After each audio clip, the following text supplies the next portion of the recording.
चलो मत करो यार, तू भी मतलब लड़कों का तो ठीक है, even the girls are doing this. चलो आ जाइए, चलो लेट्स स्टार्ट. बस बस सिद्दीकी स्टॉप इट यार. तुम मेरे को पता है 2-3 बच्चे कौन लीड लेके ये सब कर रहे हैं, उसमें से सबसे पहले नाम तुम्हारा ही है. चलो लेट्स स्टार्ट. स्विमिंग चालू है? ओके, लिंक मेरे को भी भेज दो ना.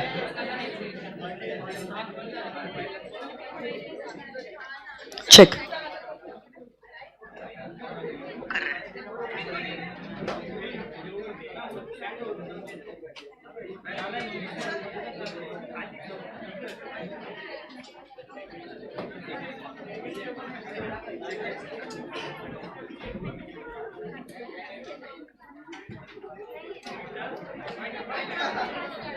Okay.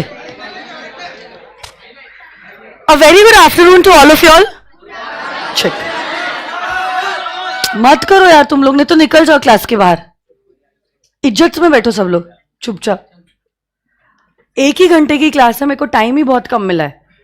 इज्जत से सुन लो जो भी मैं बोल रही हूँ. चलो okay. So we are starting with the companies act 2013. Okay, हम लोग एक्ट की शुरुआत कर रहे हैं. Good afternoon to all the virtual students and also the Gurukul kids. वहां पे आवाज तो जा रही है ना? आप लोग सुन सकते हो मुझे?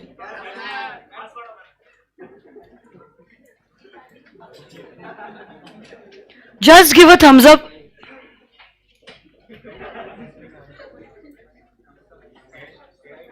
आवाज आ रही है क्या बेटा?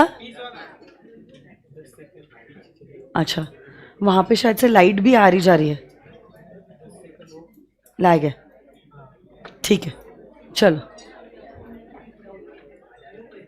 ओके. देखो, कोई भी ऑर्गेनाइजेशन अगर काम करना चाहती है, okay, if you want to do work, तो अब बहुत सारे ऑप्शंस है इंडिया में कि अगर आपको काम करना है, किस फॉर्म में आप काम करना चाहते हो. सोल प्रोप्राइटरशिप है, पार्टनरशिप है, एलएलपी है और कंपनी फॉर्म ऑफ ऑर्गेनाइजेशन है. सबके अपने अपने एडवांटेजेस होते हैं और सबके अपने अपने कुछ डिसएडवांटेजेस होते हैं. इन सारी चीजों को समझ के फिर आप डिसाइड करते हो कि कौन से फॉर्म में you want to do business. आज कंपनीज एक्ट शुरू करने के पहले कुछ हम एक एग्जाम्पल देखते हैं और समझने की कोशिश करते हैं. अगर सोल प्रोप्राइटरशिप है तो क्या एडवांटेजेस हो सकते हैं, क्या डिसएडवांटेजेस हो सकते हैं. अगर पार्टनरशिप फर्म है, what could be the probable advantages, disadvantages. अच्छा, अगर सोल प्रोप्राइटरशिप नहीं, पार्टनरशिप नहीं, तो why do people in India incorporate companies. तो ऐसे करके धीरे धीरे करके पहले हम ये तो समझ ले why a company form of organisation. फिर कंपनी क्या होती है, उसके फीचर्स क्या होते हैं, उसके टाइप्स क्या होते हैं, एक एक करके हम सारी चीजों को देखेंगे, समझेंगे और सीखेंगे भी. तो एक एग्जाम्पल है जो मैं आप लोगों को बताना चाहती हूं और उसी एग्जाम्पल से we will try to understand this concept. See for example, CA तो आप बन गए, बट अब जॉब वॉब करने में, प्रैक्टिस करने में आपका कुछ ज्यादा खास इंटरेस्ट है नहीं. मजा नहीं आता है आप लोगों को जॉब वॉब करना, किसी के नीचे काम करना. तो अब आप लोग सोच रहे हो why not to do some business. या आप हो and now you have thought that you want to do some business. थोड़ा मार्केट रिसर्च वगैरह आप करते हो, आप देखते हो आजकल जमाना मोबाइल फोन का ही है. Literally everyone has a mobile phone. Adult तो सबके पास है, even kids have mobile phones these days. तो अब अगर मोबाइल फोन का जमाना है, why not to have a retail shop of mobile phone. आजकल आप लोग जानते हो schooling and classes are also online these days. So even the kids for education they require a mobile phone.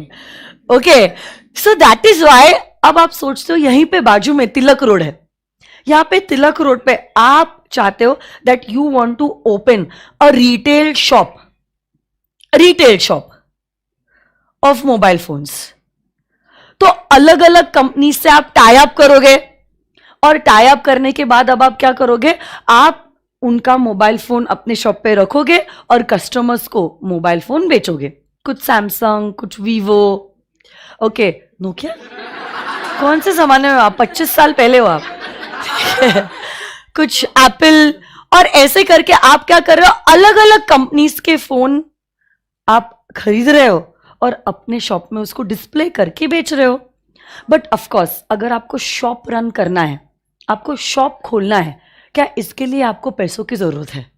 तो आपने क्या किया है, घर में जो आपके पास 5 लाख रुपए पड़े हुए थे, वो 5 लाख रुपए आपने ये दुकान में डाल दिए। एक दुकान आपने रेंट पे ले ली, 20-25 हजार का रेंट है, कुछ फर्नीचर वगैरह आपने बना लिया, अपने लिए एक टेबल कुर्सी ला लिया, कुछ 2-4 स्टाफ में आपने लोगों को एम्प्लॉय कर दिया, और ऐसे करके 5 लाख कैपिटल इंट्रोड्यूस करके अब आपने अपनी खुद की एक दुकान खोली है तिलक रोड पे, जहां पे आप मोबाइल कंपनी से खरीदते हो और कस्टमर्स को बेचते हो।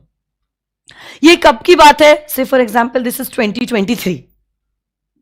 2 सालों तक आप ये बिजनेस कंटिन्यू करते हो and your business is doing great, wonderful. In fact अब आप ये सोच रहे हो, एक दुकान अगर इतना अच्छा काम कर रही है, why not to open more shops, 2, 3, 4, 5, why not this. Pune वैसे भी काफी अभी स्प्रेड हो रहा है इवन इन द आउटस्कर्ट्स, तो ये तिलक रोड तो हार्ट ऑफ द सिटी है, वहां पे मेरी एक दुकान आ गई। अब मैं हड़पसर में, बानेर में और दुकानें खोलना चाहता हूं, ऐसा आप सोच रहे हो। बट फिर आप ये भी सोच रहे हो, मैं तो अकेला ही हूं, मैं अकेला इतनी 3-3 दुकान कैसे मैनेज करूंगा। पहली बात तो फिजिकल कॉन्स्टेंट, आप अगर तिलक रोड के शॉप पे हो, वही टाइम पे आप बानेर और हड़पसर के शॉप में नहीं हो सकते हो। प्लस जितना पैसा आपके पास घर पे था, वो पैसा आपने ऑलरेडी पहली दुकान में डाल दिया है, तो अब और पैसा नहीं है और 2 दुकान के लिए, एंड ओवर एंड अबव चलो पैसा भी मैनेज हो गया। But what about management, management तो सबसे इंपॉर्टेंट है। जब तक मालिक दुकान पे नहीं होता है, कुछ काम ठीक से होता नहीं है। तो तब आप सोच रहे कि अब मैं अकेला 3 दुकान तो खोल नहीं सकता, तो अब मैं करूं भी तो मैं क्या करूं। तब फिर आपको आपके दोस्तों की याद आती है। अब ऐसे समय पे ये दोस्त काम में नहीं आएंगे तो कौन काम में आएगा। तो वैसे भी आपके दोस्त क्या सीए तो बन गए, बट कुछ खास काम तो कर नहीं रहे हैं, आप पे गए ना। तब ऐसे केस में अब आप उनको अप्रोच कर रहे हो। दिस इज लाइक 2025, आप और आपके ये 2 दोस्त, you and your 2 friends, 3 idiots, सही बोला आपने। आपका तो इनिशियल, अरे क्या कर रही हूं, 5 लाख आपके एंड प्लस 5 लाख रुपीज आपके पहले दोस्त के, और 5 लाख रुपए आपके दूसरे दोस्त के। तो अब आप और आपके 2 दोस्त, मतलब आप लोग तीनों लोगों ने क्या कर दिया है, यही मोबाइल का रिटेल बिजनेस कंटिन्यू किया है। इसी शॉप के अब और 2 शॉप्स हो गए। आप तिलक रोड ब्रांच मैनेज कर रहे हो, एक दोस्त बानेर और दूसरा दोस्त हड़पसर। अब ऐसे करके जहां पे आपके पास एक रिटेल शॉप था, अब आपके पास 3 रिटेल शॉप्स हो चुकी हैं, और आप लोग मिलकर जो है वो कर रहे हो मोबाइल को बेचने का बिजनेस। आप लोग तीनों भी इसी बिजनेस के ओनर भी हो और आप इस बिजनेस के मैनेजर भी हो। ओनर तो हो ही आप, मालिक हो आप, मालिक हो या नहीं। मालिक होने के साथ साथ क्या आप लोग खुद इस बिजनेस को मैनेज भी कर रहे हो।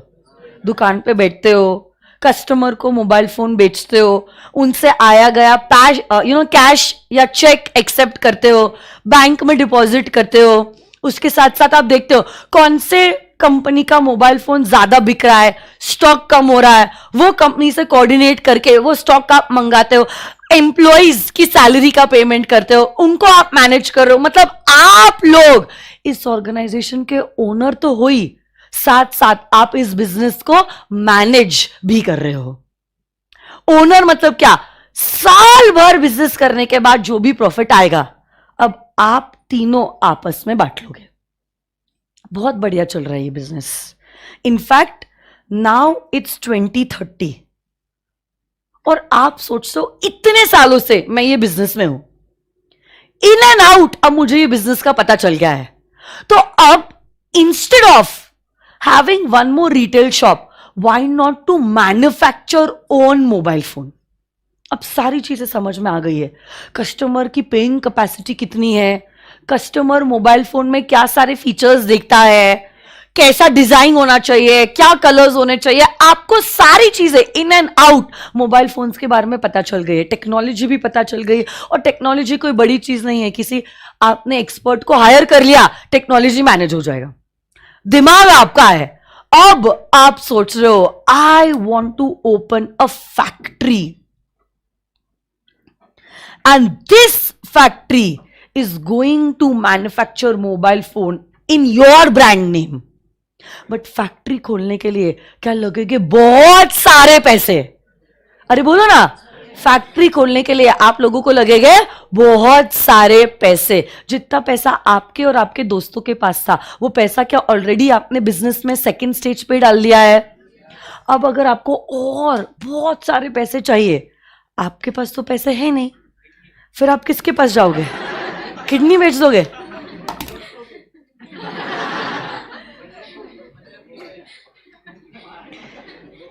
तो अब आप क्या करोगे, सुनो ना मेरी बात, आप क्या करोगे, आप आपके पहचान वाले लोगों के पास जाओगे, जो भी है, आपके दूसरे फ्रेंड्स हो सकते हैं, नेबर्स हो सकते हैं, रिलेटिव हो सकते हैं, टीचर्स हो सकते हैं, आप जिनको जिनको जानते हो आप उनके पास जा सकते हो और उनको आप कह सकते हो पैसे दो, और क्या करो पैसे दो और इस ऑर्गेनाइजेशन के मालिक बन जाओ। पैसे दो और इस ऑर्गेनाइजेशन के मालिक बन जाओ। आप उनको कह रहे हैं आप टेंशन मत लो, साल भर बिजनेस हम ही मैनेज करेंगे। कौन कह रहा है ऐसा? मैनेजर। मैनेजर कौन है यहां पे? आप और आपके दो दोस्त।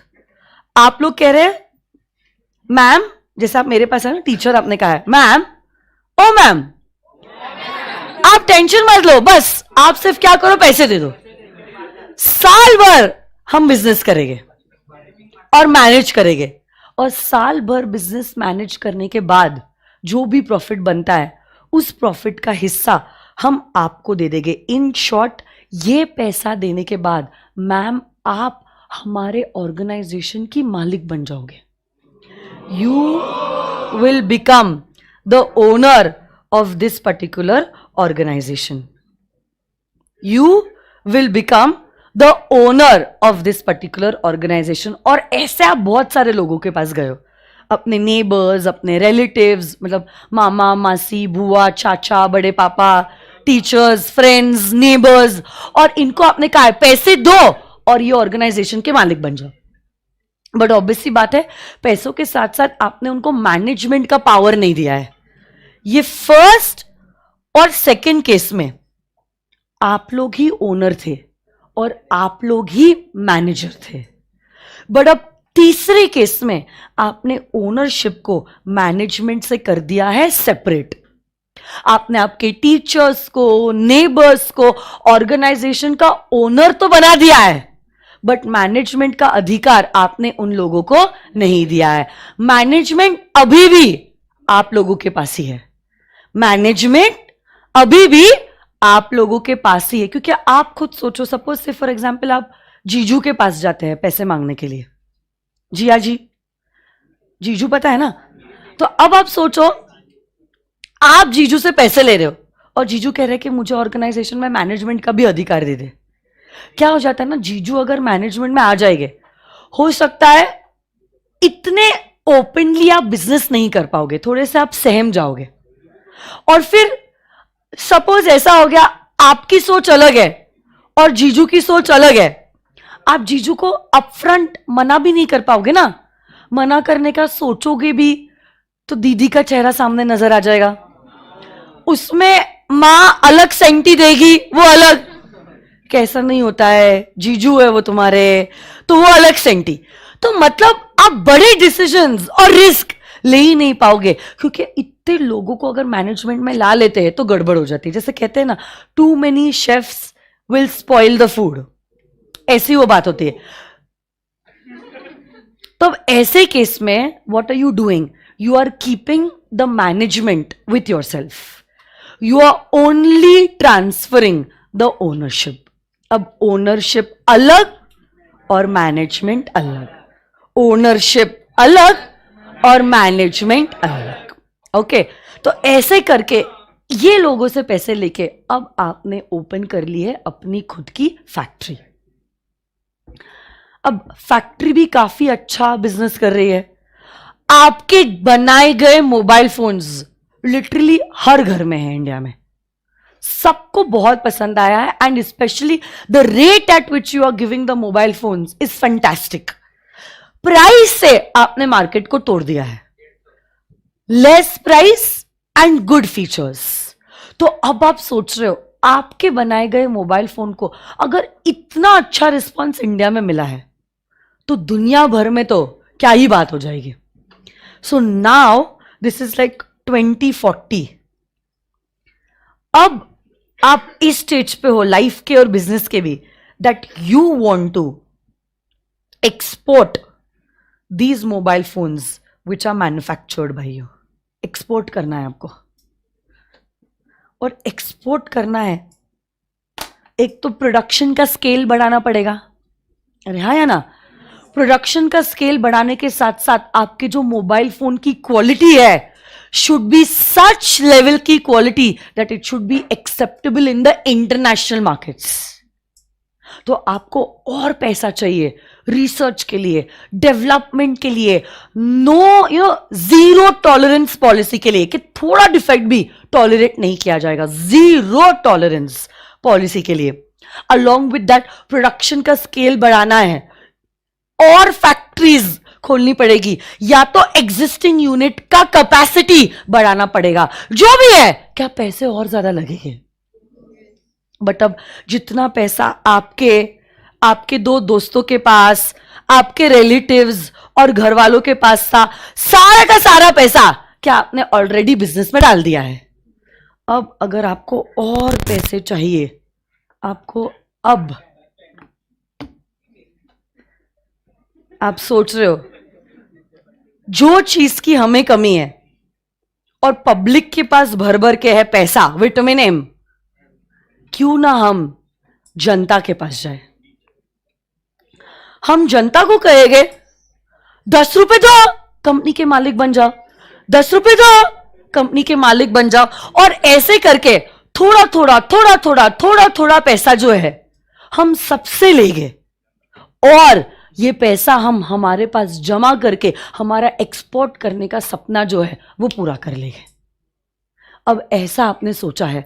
आपने गुरु पिक्चर देखी है क्या? गुरु पिक्चर का एक छोटा सा मैं सीन आपको बताती हूँ जहां पे यही चीज हुई है, जहां पे Gurukant Desai, actually this movie is based on Dhirubhai Ambani, उनकी स्टोरी से इंस्पिरेशन लेके इस मूवी को बनाया गया है। So right now Gurukant Desai is Abhishek Bachchan in the movie. वो अपनी जिंदगी की इस फेज में है that he wants to set up a factory to manufacture a cloth material, polyester, okay, जिसको हिंदी में केला सिल्क बोलते हैं। और उसके लिए उनके पास पैसा नहीं है, और पैसा नहीं है तो तभी वो सोच रहे हैं मेरे पास ड्रीम्स है, एस्पिरेशन है, काम करने का जुनून है और टेक्निक भी है, एक चीज की कमी है, पैसा। और ये कमी के वजह से मैं अपने ड्रीम्स को कॉम्प्रोमाइज नहीं होने दूंगा, मैं जनता के पास जाऊंगा, मैं पब्लिक इशू करूंगा, ऐसा वो कहते हैं। 10 रुपए दो, कंपनी के मालिक बन जाओ, 10 रुपए दो, कंपनी के मालिक बन जाओ। ऐसे करके थोड़ा थोड़ा थोड़ा थोड़ा थोड़ा थोड़ा पैसा बहुत सारे लोग देंगे और बन जाएंगे इस कंपनी के मालिक। बट मैनेजमेंट अभी भी आप और आपके दो दोस्त ही संभाल रहे हैं। हम तो हमारे घर वालों को मैनेजमेंट नहीं देना चाहते, जनता तो भूल ही जाओ। लाखों लोगों को अगर मैनेजमेंट में इन्वॉल्व कर दिया, कंपनी में डिसीजन ही नहीं होगी, सिर्फ तोड़ा फोड़ी मारा मारी होगी। 4 दोस्तों को डिसाइड करना है कि संडे शाम कौन सी पिक्चर और कौन से थिएटर और कौन से मॉल में जाना है, उसमें सब लोगों का झगड़ा हो जाता है। उसमें सब लोग एक चीज पे नहीं आते हैं। आप सोचो, यहां पे आपको कंपनी दिन भर में 100 डिसीजन लेने होते हैं। लाखों लोगों को अगर मैनेजमेंट में इन्वॉल्व कर दिया ना, सत्यानाश। कंपनी शुरू होने के पहले ही बंद करनी पड़ेगी।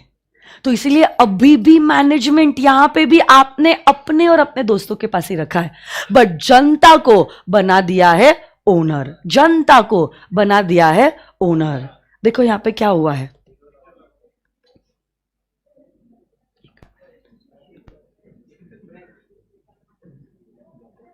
लास्ट वार्निंग फॉर ऑल, अगर मैं अभी किसी को भी देखूंगी बातें करते हुए, आप यहां पे बैठने वाले हो अकेले नीचे फर्शी पे, ठीक है, या तो क्लास के बाहर, जो आपको ठीक लगे। लास्ट वार्निंग, हाँ, देख लो आप, डोंट चैलेंज मी।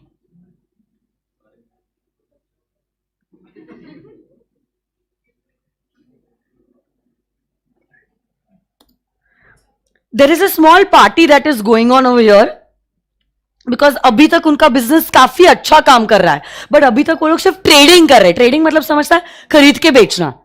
अब सोच रहा है गुरुकांत देसाई, सिर्फ ट्रेडिंग नहीं, मैं तो अपनी खुद की फैक्ट्री खोलूंगा।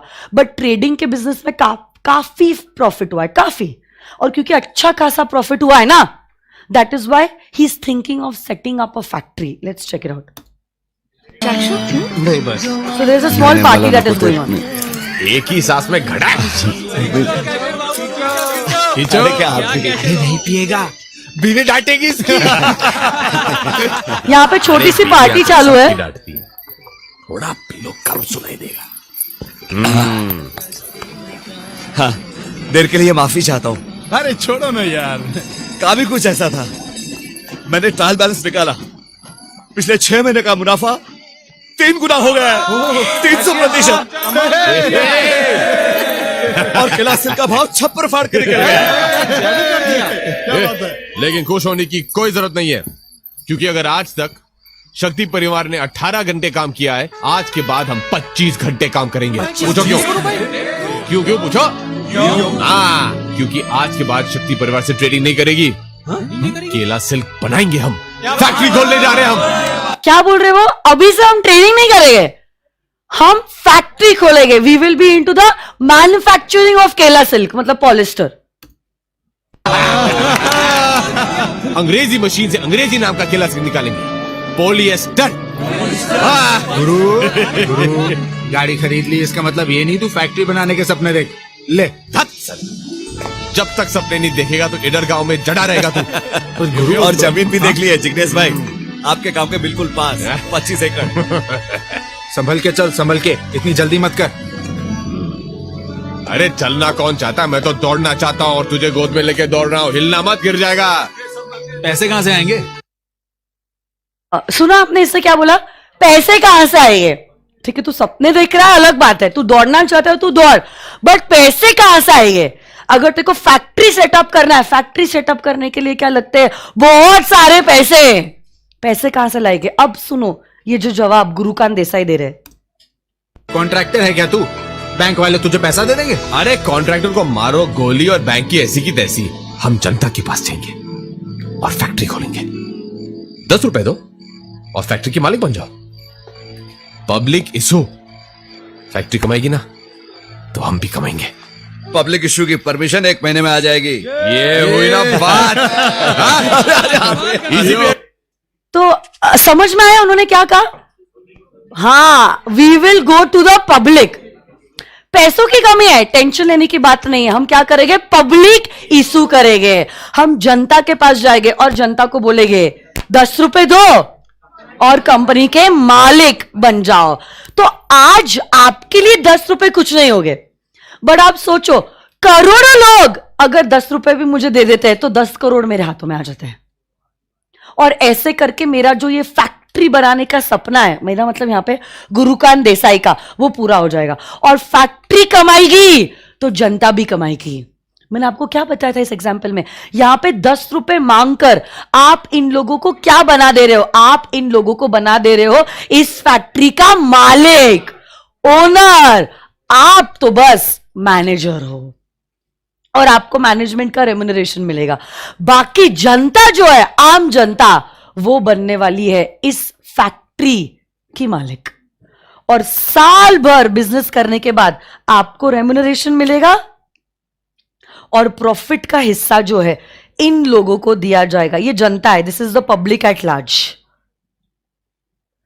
लाखों करोड़ों लोग हैं यहां पे।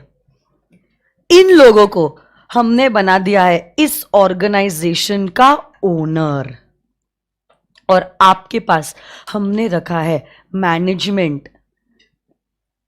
एक मिनट, मैनेजमेंट का पावर। आप लोगों के पास हमने रखा हुआ है मैनेजमेंट का पावर। और ऐसे करके इस फेज में आपकी लाइफ में आप गए हो टू द पब्लिक, आप गए हो टू द पब्लिक। आप लोगों को समझ में आ ही गया होगा ये कौन से स्टेजेस और कौन से टाइप ऑफ ऑर्गेनाइजेशन है। अगर समझ में आया चलो बताइए मुझे। फर्स्ट केस में आप अकेले हो, आप ही ओनर और आप ही manager. What is this? This is a sole proprietorship business. Second case में 2 या 2 से ज्यादा लोग मिलकर साथ में बिजनेस कर रहे हैं, बट आप लोग ओनर भी हो और मैनेजर भी हो। इसको कहते हैं पार्टनरशिप। थर्ड केस में is a private company and fourth case is the case of a public company. तो सोल प्रोप्राइटरशिप और पार्टनरशिप के सबसे बड़े डिसएडवांटेज होते हैं, जो लोग ओनर होते हैं जितनी उनकी औकात है बस उतना ही पैसा डाल सकते हैं, प्लस ओनर भी वही है और मैनेजर भी वही है, जिसकी वजह से एक्सपेंशन करने में बड़ी दिक्कत आ जाती है। एक अकेला बंदा कितनी चीजों को मैनेज कर लेगा, but company form of organisation में ऐसा नहीं होता है। कंपनी को मैनेज करने के लिए हमने एक्सपर्ट्स की टीम ही ला ली है।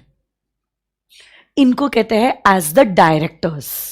जो कंपनी को मैनेज करते हैं ना उनको क्या कहते हैं? डायरेक्टर्स। और कंपनी के जो ओनर्स होते हैं उनको कहते हैं शेयर होल्डर। ओनर्स कितने भी हो सकते हैं पब्लिक कंपनी में, तो forget about 5, 10, 50, 20, 500, 5 lakh, 5 crore, 50 crore owner भी हो सकते हैं। उनको जितना पैसा डालना है वो कंपनी में डाल सकते हैं। तो पैसों की तो कभी कमी नहीं है in a company form of organization, and that was the reason why companies came into picture. That was the reason why companies came into picture. अब सवाल ये उठता है, what do you mean by the word company? What do you mean by the word company? Company शब्द का आखिर मतलब ही क्या है? तो जब हम कंपनीज एक्ट में गए ना, और कंपनीज एक्ट में हमने कंपनी शब्द की डेफिनेशन को समझने की कोशिश की, तो डेफिनेशन में हमने देखा कंपनी को कुछ इस तरह से डिफाइन किया गया है। कहा गया है, क्या भारी डेफिनेशन है, देखो मतलब कहा गया है कंपनी ना, हाँ, कंपनी मीन्स अ कंपनी। हाँ, कंपनी मीन्स अ कंपनी। हो गया? नहीं समझ में आया? Company means company. तो बेसिकली जब हम एक्ट की ये डेफिनेशन देखते हैं, what do you mean by the word company, इस डेफिनेशन को देख के कुछ खास समझ में नहीं आता है, लिखते हैं बस कंपनी मीन्स अ कंपनी। तो अगर आपको एक्चुअली कंपनी को समझना है, आपको उसके फीचर्स समझने पड़ेंगे। इसी फीचर्स से आप ये समझ पाओगे that what exactly is a company. एक सिंपल बात है, जैसे मैं आपको पूछती हूं, define a mobile phone. Can you define a mobile phone? What do you mean bye a mobile phone? बोलो। मोबाइल मतलब क्या? मोबाइल मीन्स मोबाइल ना। मोबाइल मतलब क्या? जिसमें गेम खेलते हैं और घर वाली से बात करते हैं।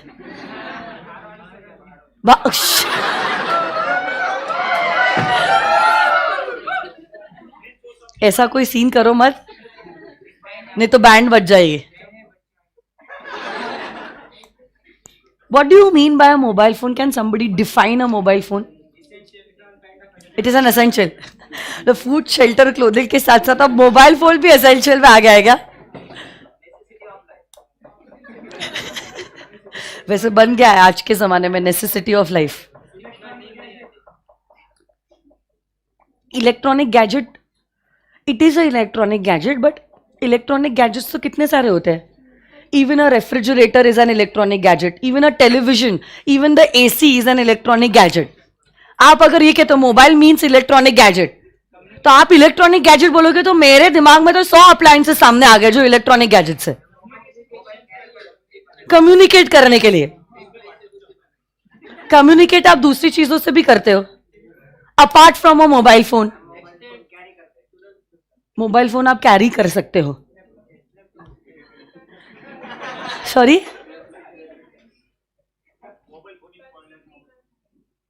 अच्छा टच स्क्रीन होता है जिसका और हैंडी होती है वो मोबाइल फोन होता है. देखो सुनो मेरी बात, 1 मिनट में आपको बता देती हूँ. सुन लो, सुनो सुनो. आप लोग जो यहां पे बता रहे हो, आप उसकी डेफिनेशन नहीं बता रहे हो, बट आप ये बता रहे हो कि उस मोबाइल फोन में क्या फीचर्स होते हैं.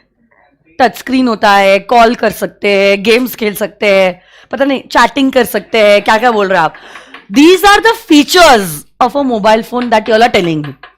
This is not the definition of a mobile phone. और रियलिटी में सच में कोई अगर आपको पूछ ले ना मोबाइल को डिफाइन करो, सच में डिफिकल्ट हो जाता है. It's very difficult to define a mobile phone and that is why. सुनना, ये स्क्रीन नहीं दिख रही गुरुकुल के बच्चों की, फ्रीज हो गई है.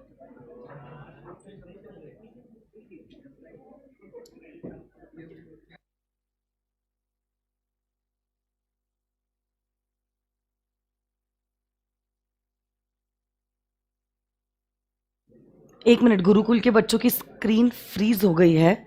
एक बार सिर्फ मैं चेक कर लेती हूँ. बाकी तो ऑनलाइन हूं ना मैं. ऋषित कह रहा है ma'am mobile phone is a portable electronic device which helps in contacting people, entertaining yourself etcetera. Okay, anyone from the gurukul who wants to answer? What do you think? अगर मोबाइल को कोई डिफाइन करने बोल रहा है तो क्या बोलोगे आप? अंकुश, किसी के पास माइक देना ना, मुझे सुनना है गुरुकुल के बच्चे क्या बोल रहे. Let's see. किसने क्या कहा है? ऑल इन वन जो है वो मोबाइल फोन है. I want somebody from the gurukul to answer. Boys, back benchers.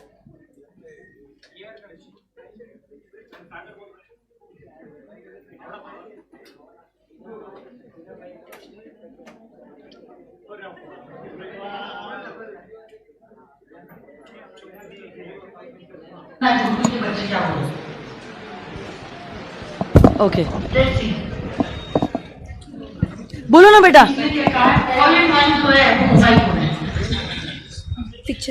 शर्माओ मत बेटा, शर्माओ मत, बोलो. अच्छा, यही सारी बातें बोलनी थी, ठीक है. डरो मत बेटा मुझसे.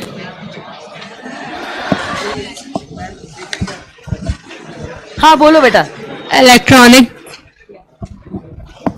ओके, इलेक्ट्रॉनिक गैजेट वो कह रही है. Mobile is an electronic device. Okay, अब mobile is an electronic device, उसके अलावा? Mobile is an electronic device with all the feature. क्या नाम है? Mobile is an electronic device with.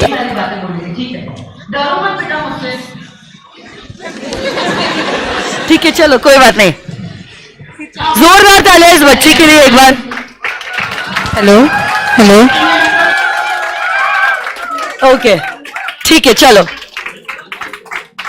तो मोबाइल चेक, मोबाइल को डिफाइन करना इज रियली डिफिकल्ट. तो यूजुअली जब हम मोबाइल को समझने की कोशिश करते हैं, हम उसको कोशिश करते हैं बाय अंडरस्टैंडिंग द फीचर्स.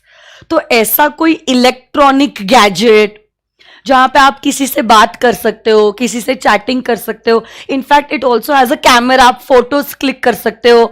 आजकल तो ई वॉलेट भी है, आप पैसे किसी को दे सकते हो, पैसे किसी से ले सकते हो.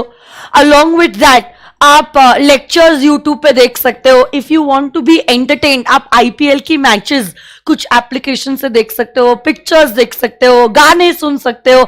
ये सारे फीचर्स जो गैजेट में होते हैं, उस गैजेट को कहते हैं as a mobile phone.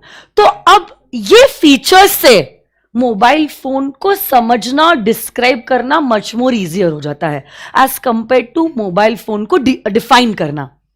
Similarly जब लॉ मेकर के भी सामने ये सिचुएशन आई ना, कंपनी को डिफाइन करो, it also really became very difficult for them to define a mobile phone. इसलिए एक्ट की डेफिनेशन वही कहती है, a company means a company. A company means a company. ठीक है, a company means a company. तो definition से कुछ खास समझ में नहीं आता है और इसीलिए हम जाते हैं उसके फीचर्स पे. जाना एक बार बात कर लो भैया से, जाओ.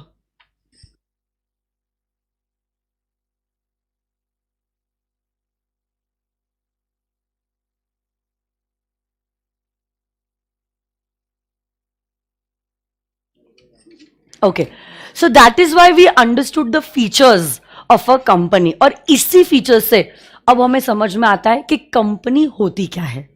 तो अब एक एक करके सारे फीचर्स को हम समझेंगे. सबसे पहली बात तो my dear friends, company form of organisation जो होता है, it is an artificial person. What is it? Everyone has to repeat with me. जब तक आप रिपीट नहीं करोगे आपको बातें याद नहीं रहेगी. Okay, everyone including the live streaming and the Gurukul kids, a company is an artificial person. What is it? Features of a company.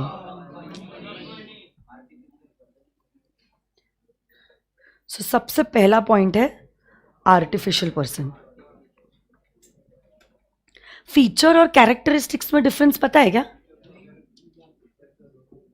नहीं पता है? Nobody knows the difference between features and characteristics. Features characteristics नहीं पता है क्या? ओए, क्यों बात कर रहे हो आपस में? इधर और एक माइक है. फीचर्स और कैरेक्टरिस्टिक्स का डिफरेंस पता है क्या? नहीं पता है?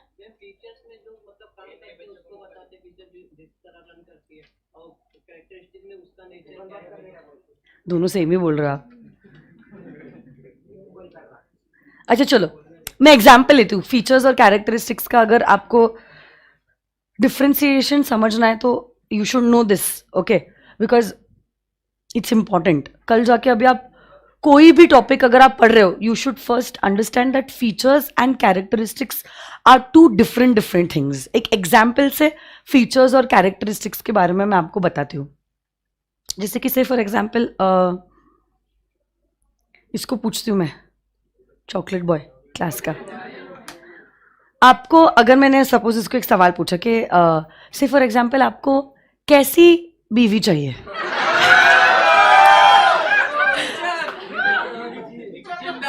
देखो कैसी बीवी चाहिए, बीवी कह रही हूं मैं, गर्लफ्रेंड की बात नहीं कर रही.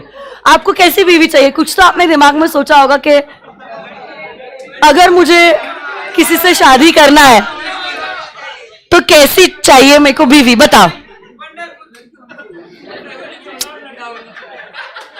कुछ तो आपने सोचा होगा ना. हाँ, अच्छी का कोई डेफिनेशन नहीं होता है. डोंट टेल मी अच्छी, कुछ तो बताओ.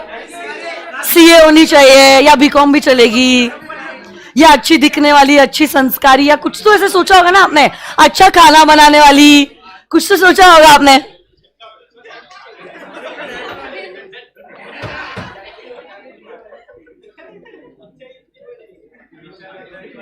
क्या बोल रहे हो? खाना अच्छा बनाना चाहिए, ठीक है. अच्छा खाना बनाने वाली चाहिए, और उसके अलावा और कुछ नहीं, बस खाना अच्छा बनाना आता है, काफी हो गया. That's the only thing you want. हाँ हाँ, सो मन से भी अच्छी होनी चाहिए, मन साफ होना चाहिए. शी शुड बी केयरिंग, माँ बाप का भी ख्याल रखनी चाहिए. She should not be rude, she should be loyal. वो पॉइंट नहीं है आप लोगों का. और बहुत है, ठीक है, आज के जमाने में ये काफी हो गया. ठीक है, तो अब देखो, जब मैं इसको पूछती हूँ सवाल कि अरे आपको कैसी लड़की चाहिए, तो उसने मुझे 7-8 पॉइंट्स बता दिए. अच्छा खाना बनाने वाली चाहिए, और मन साफ होना चाहिए, और she should be caring, she should take care of me and my parents also, loyal होनी चाहिए. बट अब suppose if he gets married to someone, क्या जरूरी है ये सारे फीचर्स सच में उसमें प्रेजेंट हो? ये सारी चीजें जो उसने सोची थी, जरूरी नहीं है ना कि सच में हो जाए. अब हो सकता है सोचा उसने 8-10 चीजों के बारे में, बट मिले उसको 4-5 चीजें. तो देखो, जो एक्चुअली में मिलता है. ओके, तू बहुत इमोशनल हो रहा है.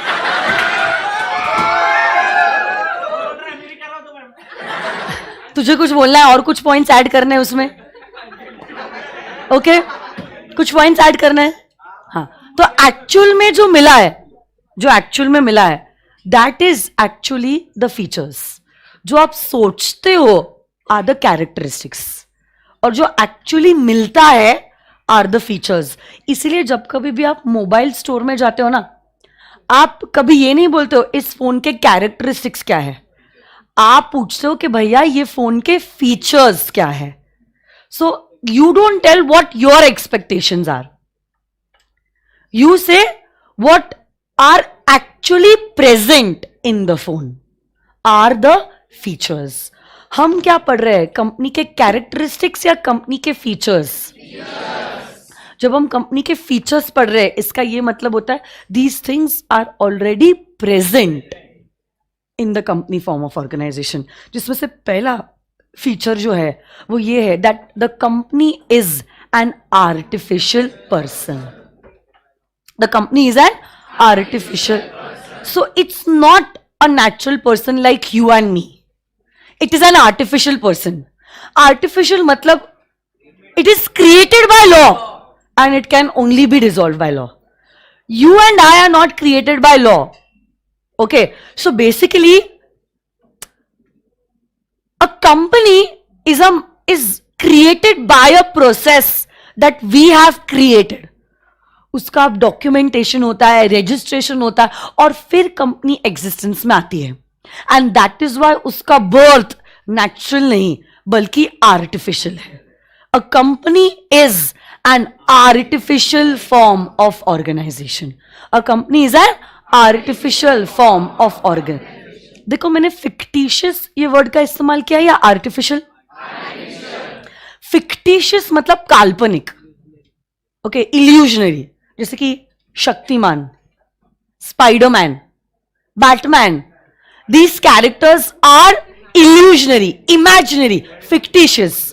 वो रियलिटी में एग्जिस्ट नहीं करते. हाँ, मैं भूल गई, कुछ बच्चे भी क्लास में बैठे हैं. डोरेमोन, ठीक है. All these characteristics are fictitious.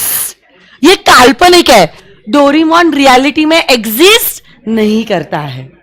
Okay, but company form of organisation exist करती है, सिर्फ नेचुरल नहीं. उसका birth is through an artificial process.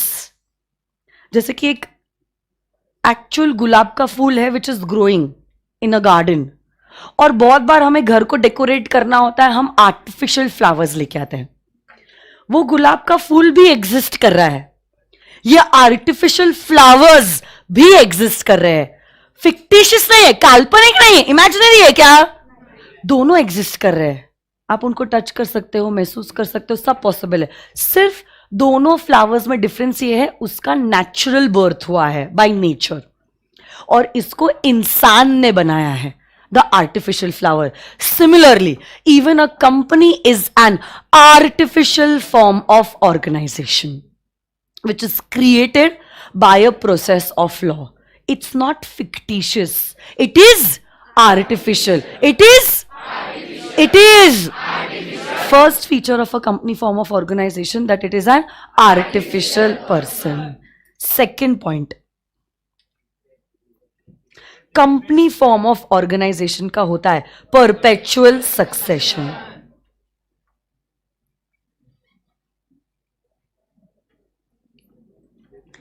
Perpetual का मतलब होता है कंटिन्यूअस और सक्सेशन का मतलब होता है एग्जिस्टेंस. दूसरा माइक नहीं है क्या क्लास में?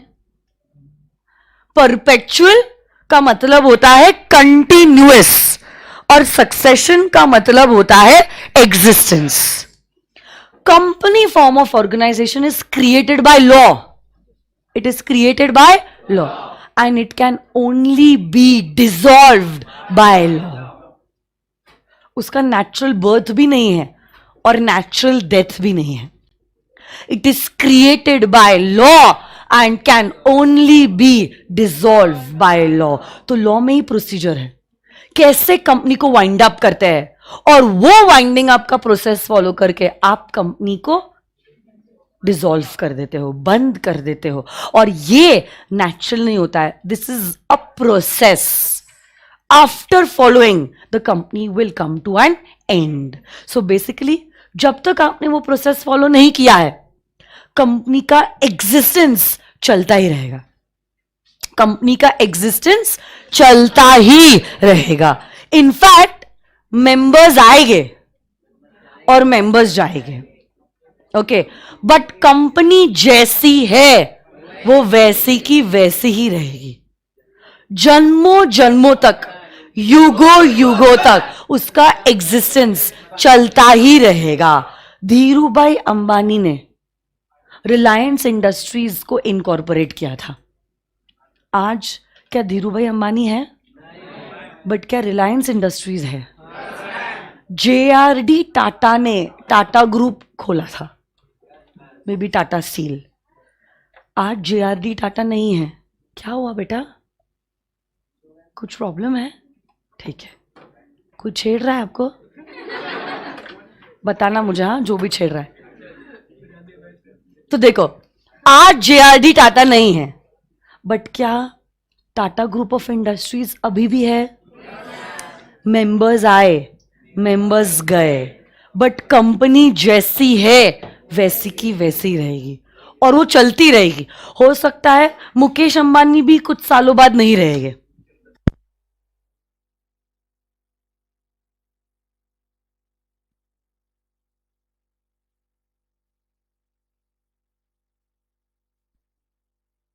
उसके वजह से आवाज चलेगी. हाँ, चेक. हो सकता है मुकेश भाई भी हमको छोड़ के चले जाए बट क्या रिलायंस बंद हो जाएगी? डायरेक्टर्स भी आएंगे और जाएंगे बट कंपनी जैसी है वैसी की वैसी ही रहेगी. हम लॉ प्रोसेस फॉलो करके ही उस कंपनी को करेंगे डिसॉल्व. ऐसे वो डिसॉल्व या वाइंड अप नहीं होती है. In short, company form of organisation का सक्सेशन होता है परपेचुअल. परपेचुअल मतलब कंटिन्यूअस और सक्सेशन मतलब एग्जिस्टेंस. इसका एग्जिस्टेंस चलता ही रहता है. इसका एग्जिस्टेंस चलता ही रहता है. अच्छा, company is an artificial person. It's a person in the eyes of law. If it is a person in the eyes of law, like you and me, every person has a power to enter into contracts. Every person has a power to enter into contracts. क्या company भी artificial person है? And if it is an artificial person, it has the power to enter into contract. और contract जब आप enter करते हो आप sign करते हो. साइन. बट ये कंपनी नेचुरल पर्सन है या आर्टिफिशियल है? तो उसके पास मेरे और आपके जैसे क्या हाथ, पैर, आंखें हैं, तो वो खुद तो साइन नहीं कर सकती है. तो इसलिए हमने एक कॉन्सेप्ट इंट्रोड्यूस किया है. इस कॉन्सेप्ट को कहते हैं कॉमन सील. क्या कहते हैं? Common seal. A common seal is like the signature of a company. This is a common seal that you can see in front of your eyes. और यूजुअली कोई शीट ऑफ पेपर जो होता है उसको आप इधर रख देते हो, ठीक है, and then you just press this, और फिर वो पेपर पे ऐसा कुछ इंप्रेशन आ जाता है. This is inkless, it's not a stamp. Stamp में इंक होती है ब्लैक ब्लू कलर की. दिस इज इंकलेस, सिर्फ एक इंप्रेशन बन जाता है पेपर पे. This is known as the common seal. This is known as the common seal. Okay, हर कंपनी जो चाहे वो क्या कर सकती है, इस कॉमन सील को अफिक्स कर सकती है. और जब आप ये कॉमन सील को अफिक्स करते हो, माना जाएगा कंपनी ने उस डॉक्यूमेंट पे किया है साइन. कंपनी ने उस डॉक्यूमेंट पे किया है sign. So basically common seal is the official signature of the company. Common seal is the official signature of the company. But देखो, फाइनली कॉमन सील भी अगर मेरे पास है, क्या कंपनी खुद कॉमन सील लगाएगी? अरे वापस से वही बात पे आ जाता है, कंपनी तो आर्टिफिशियल है, इसको लगाने के लिए भी किसी नेचुरल पर्सन की हेल्प लगेगी. इसलिए 2015 में कह दिया कॉमन सील अब ऑप्शनल है. कॉमन सील अब ऑप्शनल. अगर आप चाहो आप कॉमन सील रखो, क्या बात है. बट अगर आपने कॉमन सील नहीं रखने की इच्छा है, आप नहीं भी रखोगे तो भी चलेगा. कोई भी दो डायरेक्टर्स मतलब मैनेजर्स, कंपनी के बिहाफ पे उस डॉक्यूमेंट को साइन कर सकते हैं. और जब ये दो डायरेक्टर्स साइन करेंगे तो ऐसा माना जाएगा जैसे कि वो डायरेक्टर्स ने नहीं, बल्कि कंपनी ने साइन किया है. किसने? कंपनी ने साइन किया है. तो बताओ, वापस से हम लोग रिवाइज करते हैं. बताओ, company form of organisation artificial है या नेचुरल है? It's an artificial form of organisation. क्या इसको कानून ने बनाया है? और अगर कानून ने बनाया, सिर्फ और सिर्फ क्या कानून ही इसको मिटा सकता है? मेंबर्स आएंगे, मेंबर्स जाएंगे, बट कंपनी जैसी है वैसी की वैसी ही रहेगी जन्मों जन्मों तक, युगों युगों तक इसका एग्जिस्टेंस चलता ही रहेगा. अच्छा, एक कंपनी जिसमें 5 मेंबर थे, 5, ठीक है. क्या हुआ, ये लोग एक दिन महाबलेश्वर ट्रिप के लिए गए. सोचा गर्मी का मौसम है, एक आधी ट्रिप मार लेते हैं. महाबलेश्वर गए. Unfortunately this car met with an accident. 5 के 5 मेंबर्स की डेथ हो गई. शांत हो गए 5 के 5 मेंबर्स. क्या कंपनी भी शांत हो जाएगी?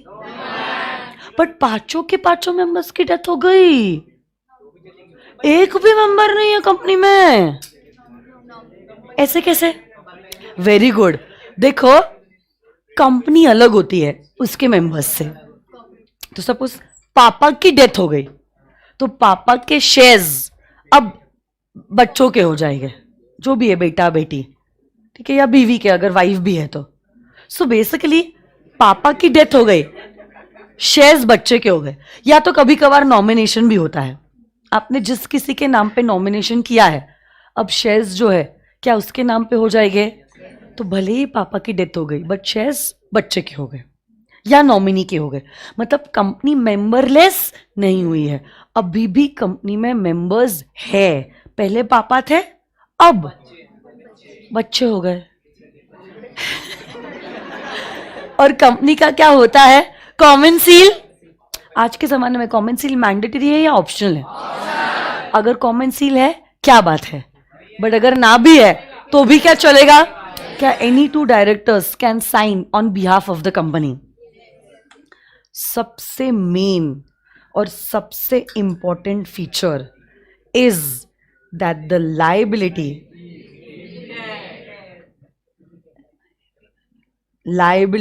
Is limited. इसका क्या मतलब होता है? लायबिलिटी इज लिमिटेड का क्या मतलब होता है? पार्टनरशिप फर्म जो होता है, पार्टनरशिप फर्म और सोल प्रोप्राइटरीशिप, उसमें आपको पता है क्रेडिटर्स को देने के लिए अगर पैसा कम हो जाता है, क्रेडिटर्स को पैसा देने के लिए अगर पैसा कम हो जाता है, घर से पैसा निकाल के आपको क्रेडिटर को पैसा देना पड़ेगा. मतलब आप पर्सनली लायबल हो जाओगे. But company form of organisation में ऐसा नहीं होता है. कंपनी फॉर्म ऑफ ऑर्गेनाइजेशन में लायबिलिटी होती है लिमिटेड. लायबिलिटी लिमिटेड होती है. इसका क्या मतलब होता है? आपने जितना वादा किया है पैसा, अब कितना आप वादा करते हो वो डिपेंड करता है कंपनी के टाइप के हिसाब से। तो हम लोग आने वाले 1-2 दिनों में तो पढ़ेंगे ही। तो यूजुअली अगर कंपनी लिमिटेड बाय शेयर्स होती है, अनपेड शेयर कैपिटल तक आपकी लाइबिलिटी लिमिटेड होती है। गारंटी कंपनी में आप एक गारंटी अमाउंट कहते हो, उतने हद तक लाइबिलिटी लिमिटेड होती है। बट जो भी है, पते की बात यह है कि मेंबर्स की लाइबिलिटी होती है लिमिटेड। मेंबर्स की लाइबिलिटी होती है, आपको एक हद से ज्यादा पैसा देने की जरूरत नहीं है। तो आपका घर का पैसा कभी इंट्रोड्यूस नहीं किया जाएगा। यही तो one of the biggest feature है कंपनी फॉर्म ऑफ ऑर्गेनाइजेशन का over a sole proprietorship and a partnership firm, कि लाइबिलिटी होती है लिमिटेड। और एक last feature is that the company has a separate status in the eyes of law. मतलब company अलग, directors अलग, company अलग, मेंबर्स अलग। कल जाके अगर इंफोसिस ने डिविडेंड दिया या कल जाके रिलायंस इंडस्ट्रीज ने डिविडेंड दिया, आप ये नहीं कहते हो मुकेश भाई ने डिविडेंड दिया, आप कहते हो रिलायंस ने डिविडेंड दिया है। रिलायंस अलग, मुकेश भाई।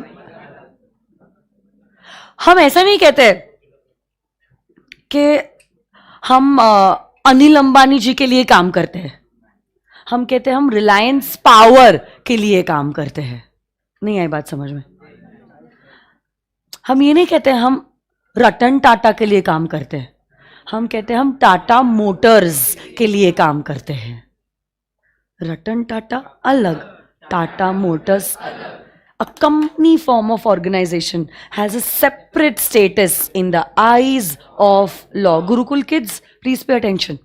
ध्यान दो। और इसके लिए एक फेमस केस भी हुआ था।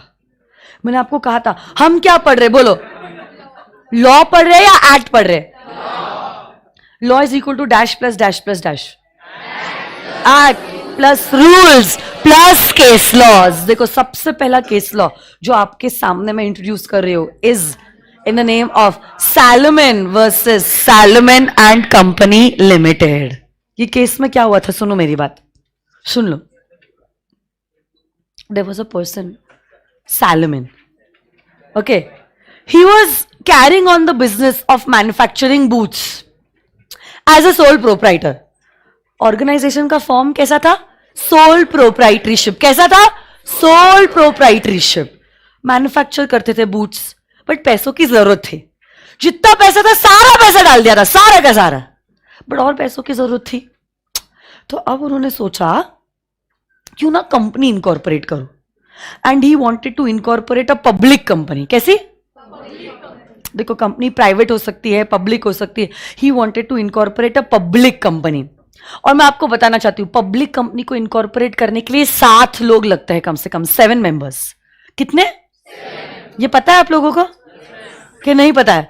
पता है तो बोलो। प्राइवेट कंपनी को कितने लोग लगते हैं? कम से कम 2। और पब्लिक कंपनी? अब अकेले तो कंपनी इनकॉर्पोरेट नहीं कर सकते।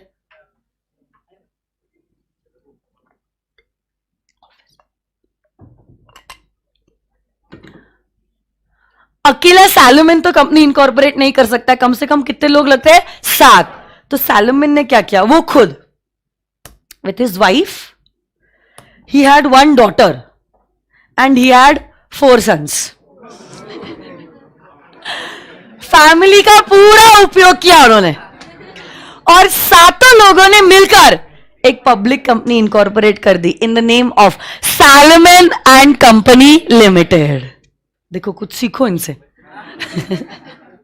ठीक है, वो, उनकी वाइफ, उनकी बेटी और उनके 4 बेटे, 7 ने मिलकर एक पब्लिक कंपनी इनकॉर्पोरेट कर दी in the name of Salomon and company limited.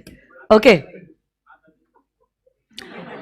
Plus directors कम से कम 3 लगते हैं इन अ पब्लिक कंपनी। तो वो खुद along with his 2 sons also became the directors of the company। एक ही इंसान क्या, ओनर मतलब कंपनी का शेयर होल्डर और कंपनी का डायरेक्टर भी हो सकता है, हो सकता है या नहीं? जैसे as an individual also you play so many roles, multiple roles. आप किसी के बच्चे हो, किसी के भाई या बहन हो, किसी के फ्रेंड हो, किसी के खास जस्ट फ्रेंड्स हो, है ना? सो आप अकेले कितने रोल्स प्ले करते हो. वैसे ही यहां पे भी देखो क्या हुआ है. Salomon is playing multiple roles, director also and share holder also. वैसे उनके दो बेटे जो है वो भी शेयर होल्डर भी है और डायरेक्टर भी है. हाँ, और ऐसे करके उन्होंने क्या किया, अपना जो सोल प्रोप्राइटरीशिप का बिजनेस था उसको टेक ओवर कर दिया कंपनी ने.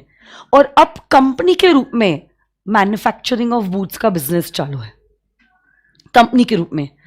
अब ये कंपनी जो है ना, इस कंपनी ने क्या किया, और पैसों की जरूरत थी और बहुत पैसों की, और इसीलिए इस कंपनी ने डिबेंचर्स इशू किए. डिबेंचर्स के बारे में कुछ सुना है आप लोगों ने? देखो, जैसे शेयर्स को सब्सक्राइब करके आप ओनर बनते हो, डिबेंचर को सब्सक्राइब बन के आप क्रेडिटर बनते हो. So basically you finance the company, आप लेंडर होते हो. और कंपनी कौन होता है? बोरोवर. कौन होता है? बोरोवर. और ये डिबेंचर्स सारे के सारे और किसी ने नहीं, सैलोमन ने खुद ने ही सब्सक्राइब कर दिए. मतलब अभी तक सैलोमन ओनर था और मैनेजर था, अब वो क्रेडिटर भी बन गया. अब वो क्रेडिटर भी बन गया. ये डिबेंचर्स का वर्थ जो था वो था 10,000 pounds, because this is a British case law, इसलिए the figures are in pounds. 10,000 pounds के उन्होंने डिबेंचर्स भी सब्सक्राइब कर लिए. 10,000 पाउंड्स के उन्होंने डिबेंचर्स भी सब्सक्राइब कर लिए. यस और नो गाइस?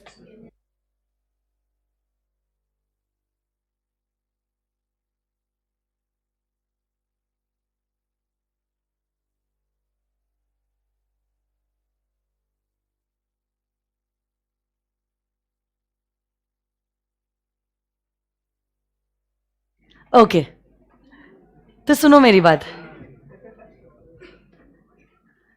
यहां पे क्या हुआ है, अब सैलोमन ओनर भी हो गया, क्रेडिटर भी हो गया और डायरेक्टर भी हो गया. कुछ समय तक बिजनेस चला, बट कुछ समय बाद अनफॉर्चुनेटली कंपनी की एसेट्स कम हो गई और लाइबिलिटीज ज्यादा हो गई, जिसके वजह से कोर्ट ने वाइंडिंग अप का ऑर्डर पास कर लिया.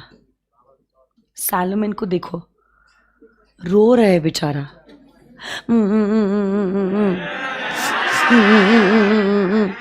देखो आंसू भी गिर रहे हैं, देखो.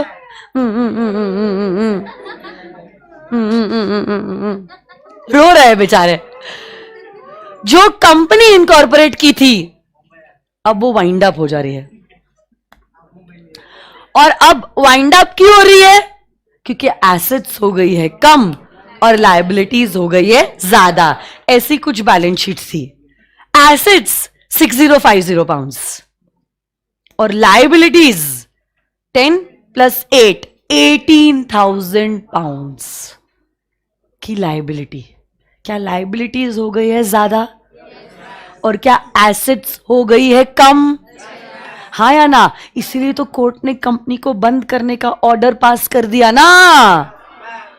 अब जब कंपनी वाइंड अप हो रही थी, ये लायबिलिटीज थी. सिक्योर्ड डिबेंचर्स 10,000 पाउंड्स और अनसिक्योर्ड क्रेडिटर्स 8,000 पाउंड्स. टेक्निकली आपको क्या लगता है, ये पैसा जो एसेट का है 6050, ये किसके पास जाना चाहिए? सिक्योर्ड या अनसिक्योर्ड क्रेडिटर? पहले किसके पास जाना चाहिए? पहले किसके पास जाना चाहिए? सिक्योर्ड क्रेडिटर्स के पास जाना चाहिए. गुरुकुल किड्स टेल मी, आपको क्या लगता है, सिक्योर्ड या अनसिक्योर्ड क्रेडिटर्स, किसके पास जाना चाहिए ये पैसा? बोलो बोलो, don't talk. Second bench, girl power. ओए बेटा, व्हाइट एंड पर्पल में गर्ल पावर जिसके टी शर्ट पे लिखा है, बातें मत करो बेटा.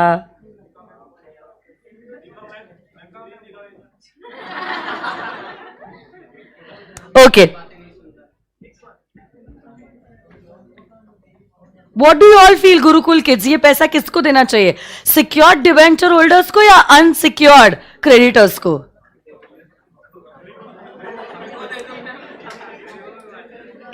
ओके, सो यस, सही कहा, ये पैसा जो है ये दिया जाएगा to the secured debenture holders. किसको जाएगा?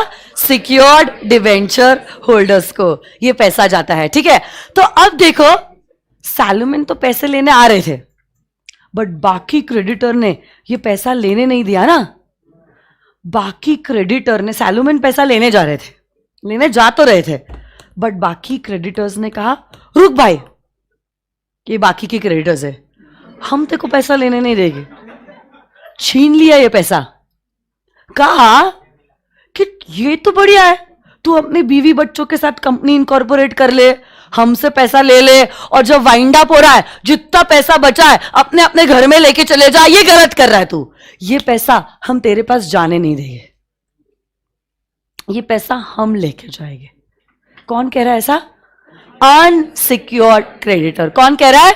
अनसिक्योर्ड क्रेडिटर, कि ये पैसा हम तेरे को लेने नहीं देंगे, हम ये पैसा लेके चले जाएंगे। तू हमारे साथ गलत कर रहा है, हमसे पैसा ले तो लिया कंपनी के नाम पे, और अब कंपनी जब क्लोज हो रही है जितना भी पैसा है पूरा का पूरा अपने पास लेके जा रहा है। तो तब सैलोमन ने केस फाइल किया कंपनी के अगेंस्ट कि कंपनी तुम ये पैसे क्रेडिटर को नहीं दे सकते, ये कंपनी पैसा मेरा है, मुझे दो ये पैसा। अब आप अगर जज हो और आपके सामने ये केस आया है, आप क्या करोगे बताओ? आप किसको पैसा दोगे? सैलोमन को या बाकी के क्रेडिटर्स को? किसको? How many of you are saying ma'am Salomon को पैसा मिलना चाहिए? Raise your hand, raise your hand, full hand. ये क्या है? सैलोमन कितने लोग कह रहे हैं और बाकी लोग? अनसिक्योर्ड क्रेडिटर कौन कह रहा है और बाकी कुछ कह ही नहीं रहे? हाँ भी नहीं, ना भी नहीं। What about you all Gurukul kids? How many of you are saying raise your full hand कि सैलोमन को पैसा जाना चाहिए? तब तक आप बताओ क्यों सैलोमन को पैसा जाना चाहिए? आप कह रहे हो कुछ? क्या? अच्छा, एसी का वेंट ऊपर क्या आपने? अच्छा, सिर्फ दो ही बच्चे कह रहे हैं गुरुकुल में, 2, 4, 5, 6, बस दैट्स इट। बाकी लोग क्या कह रहे हैं? Gurukul kids come on, I want the answers from you. शर्माओ मत, बोलो। वापस से पूछ रही हूं, how many of you all feel कि सैलोमन को पैसा जाना चाहिए? Okay, great. Girls, I think majority of you all, very good. Yellow T shirt, last bench, आप हाथ ऊपर कर रहे हो या अंगड़ाई कर रहे हो? अंगड़ाई ले रहा है, मस्त हो ऐसे। ठीक है, ग्रेट, चलो, वंडरफुल। तो देखो, डिसीजन लॉ मेकर ने कहा कि ये पैसा जो है वो सैलोमन को ही जाना चाहिए, पैसा जो है वो सैलोमन को ही जाना चाहिए। ये जो पैसा सैलोमन को जा रहा है, इनफैक्ट वो जा रहा है एज अ डिबेंचर होल्डर, वो जा रहा है एज अ, उसने 10,000 पाउंड्स के क्या डिबेंचर्स भी सब्सक्राइब किए थे? हाँ या ना? उसने डिबेंचर्स 10,000 पाउंड्स के सब्सक्राइब किए थे, उसके लिए 6050 पाउंड्स उसको दिया जा रहा है, जो कंपनी के पास एसेट है। इनफैक्ट उसकी वाइफ का, उसकी बेटी का और उसके चारों बच्चों का, लड़कों का, जो शेयर होल्डर के रूप का पैसा था वो तो पूरा का पूरा डूब गया है। सो बेसिकली उसने कुछ गलत नहीं किया है किसी के साथ भी।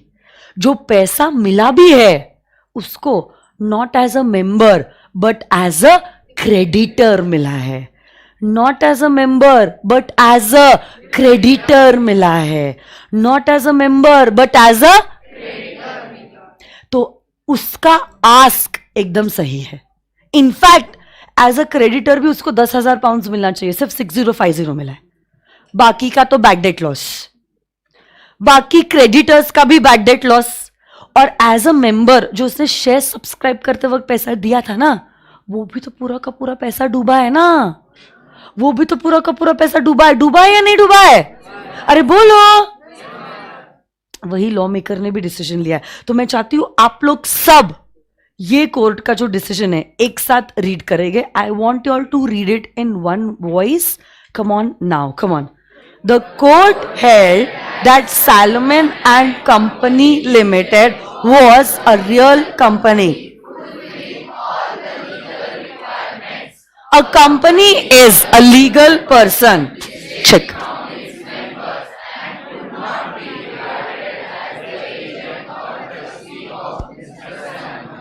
Also, the company's assets must be applied in the payment of secured debent.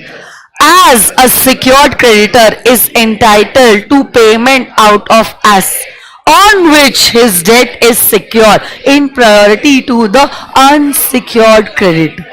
तो मतलब कंपनी अलग, कंपनी अलग, मेंबर्स अलग, कंपनी अलग, डायरेक्टर्स अलग। और ये पैसा जो सैलोमन को मिला है, ये मिला है as a creditor, not as an owner. और उसने कुछ भी गलत कंपनी के साथ नहीं किया है। In short, company has a separate status in the eyes of law. कोई अगर आपको पूछता है कंपनी के फीचर्स बताओ, कोई अगर आपको पूछता है कंपनी के फीचर्स बताओ, तो कंपनी कैसी होनी चाहिए?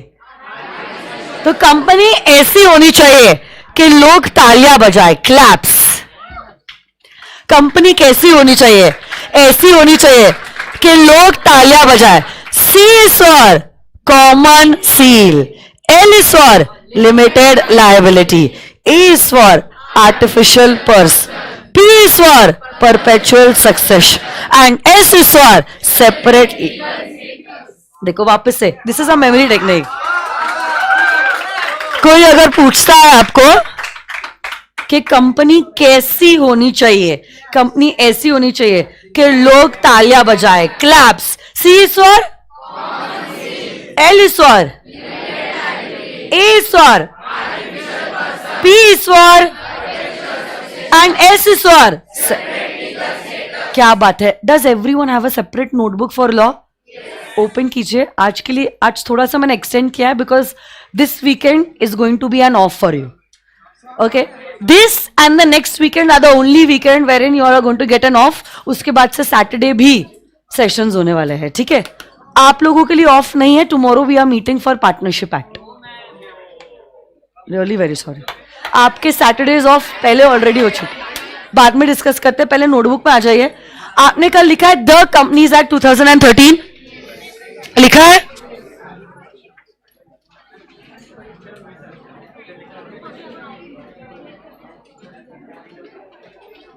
ये लिखना चाहते हो एग्जाम्पल आप? हाँ हाँ, तो लिखो फीचर्स ऑफ अ कंपनी। इसकी आवाज थोड़ी सी बढ़ा दो यार। Features of a company, don't talk.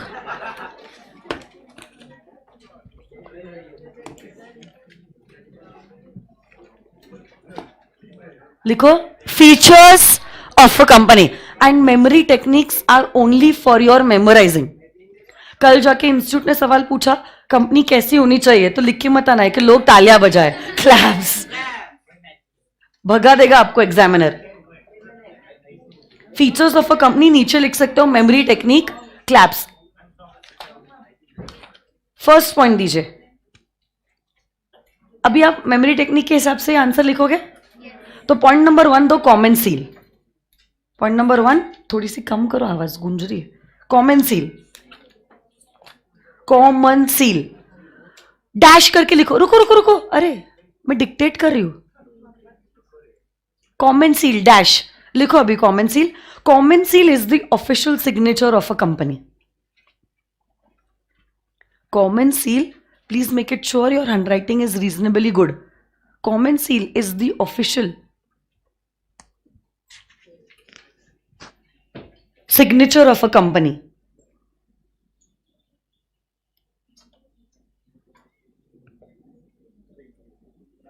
but these days, don't talk, but these days the common seal is optional. The common seal is optional.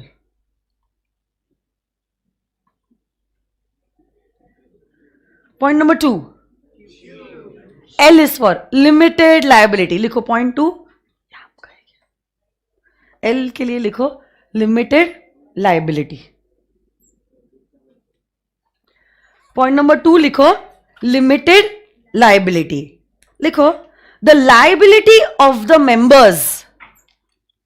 The liability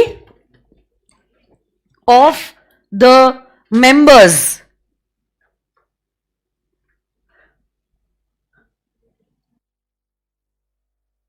Shivraj make it sure कि गुरुकुल के सारे बच्चे लिख रहे हैं. जो भी नहीं लिखेगा मुझे उसका नाम और नंबर देना. The liability of the members is limited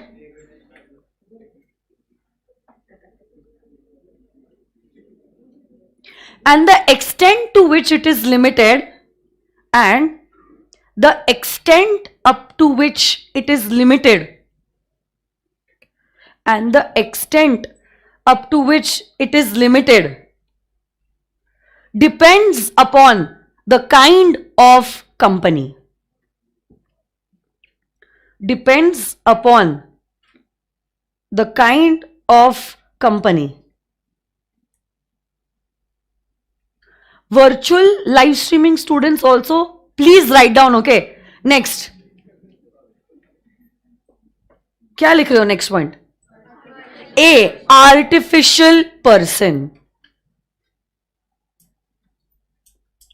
लिखो artificial person. डैश करके explanation लिखो. A company is an artificial person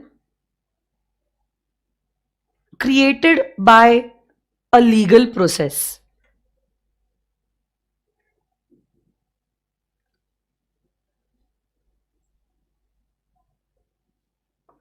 Created by a legal process.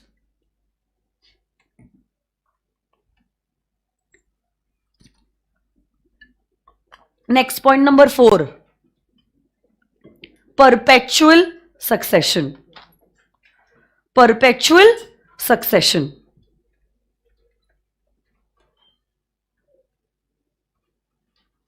A company form of organization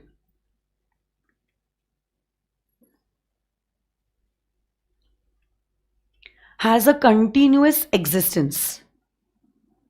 Has a continuous existence. A company form of organization has a continuous existence. Members may come and go. Members may come and go. But the company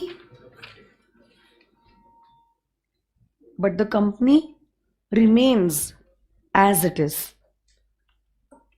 But the company remains as it is. और एक point उसमें लिखो, it is created by law and can only be dissolve by law. वापस से बोलती हूं, it is created by law and can only B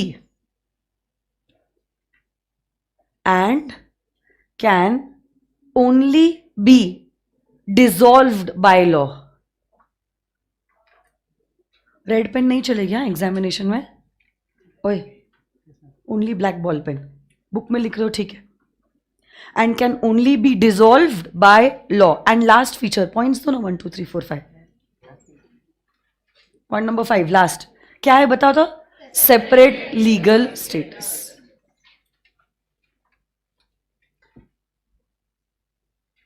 A company is different from its members and directors. a company is different from its members and directors.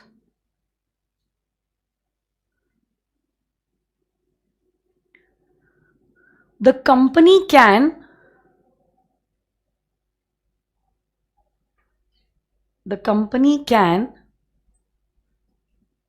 girls, stop talking.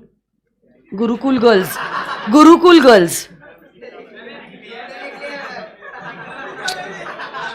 क्या लिखा आपने?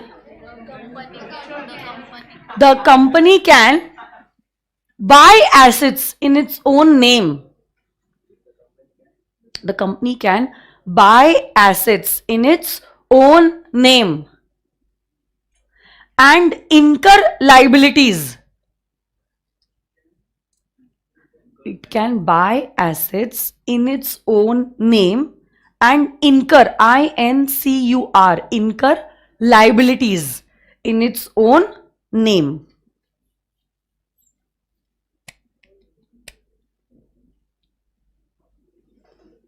Member के नाम पे assets नहीं खरीदी जाती है, कंपनी के नाम पे एसेट्स खरीदी जाती है.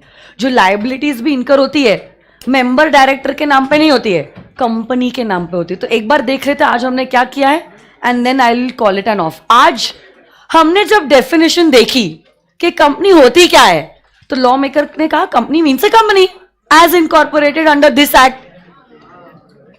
एक्चुअली आगे ये भी कहा है उन्होंने, as incorporated under this act और under any previous company law. तो 2013 के भी पहले क्या कंपनीज एक्ट हुआ करता था? हाँ, 1956 एक्ट का. उस एक्ट में भी अगर आप इनकॉर्पोरेट हुए हो तो भी हम आपको कंपनी ही मानेंगे इस एक्ट में भी. So company means a company incorporated under this act और under any previous company law. हाँ या ना? और इसी कंपनी को समझने के लिए हमने उसके फीचर्स देखे. Last 2 minutes don't talk guys.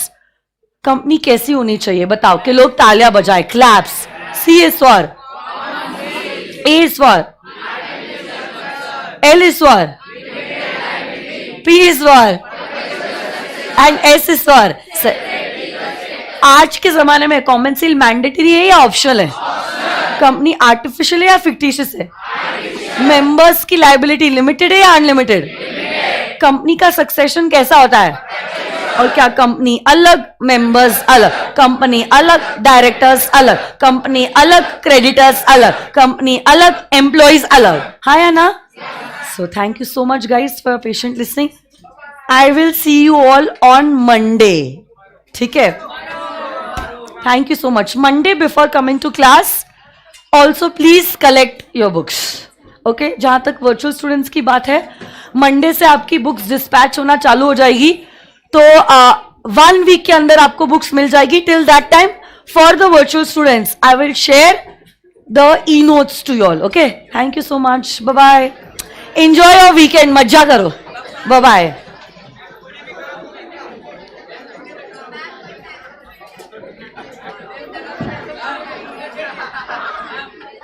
हाँ